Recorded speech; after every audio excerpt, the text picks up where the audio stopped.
this thing? This is a Murphy diesel. This one was made in 1951 in Milwaukee, Wisconsin. They were built as a power unit. Anything that needed big diesel power, put them in drag lines, rock crushers, gensets, submarines, tugboats, little switcher engines in railroad yards, anything that needed diesel power. This is a low RPM engine, 1200 RPMs, is wide open. It runs about 183 horsepower, but it's got a huge torque curve on it. They run all day long at a low RPM. This was out of a Model 80 Northwest drag line. One of the biggest drag lines they made at that time. Spent a lot of years in the shovel, in the drag line. Then they took it out and put it on a rock crusher. Up here in Wisconsin? No, this was in Nebraska. Okay. Then they took it out of the rock crusher and just used it for this type of thing and demonstrations and so forth. I bought it a year and a half ago from a family in Nebraska. It sat 15 years out in the sand hills of Nebraska, uncovered. Didn't know if it ran or not. Brought it home.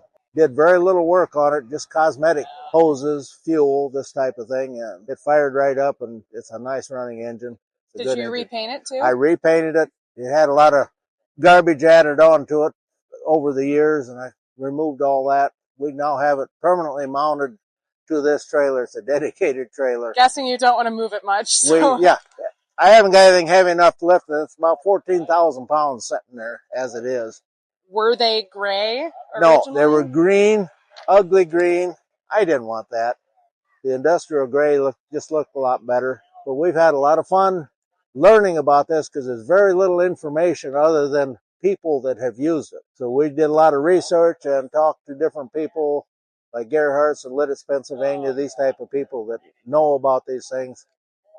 I'm trying to get educated. It's working a little bit, but you've got the hat and shirt, so I mean, it looks like you know what you're bless my wife talking on about. that. When did the company exist?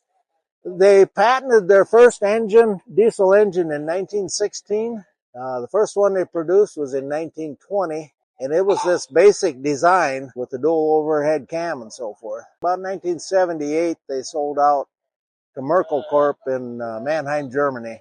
Then it was out of Milwaukee, all moved to Germany. Deutz engine ended up with them.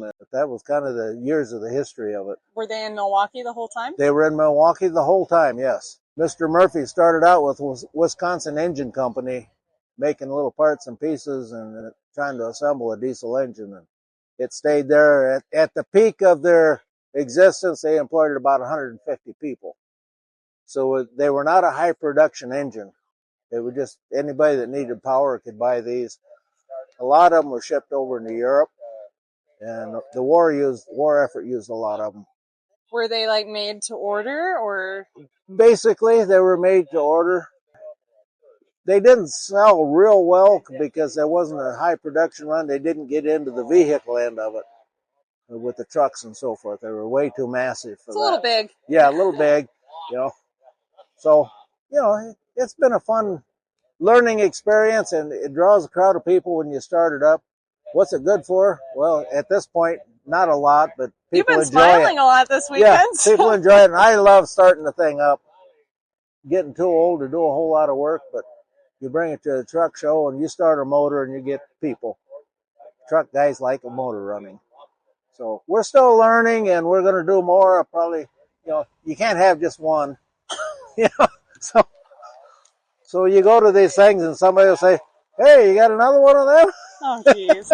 No, I don't need another one. Well, you're going to get one.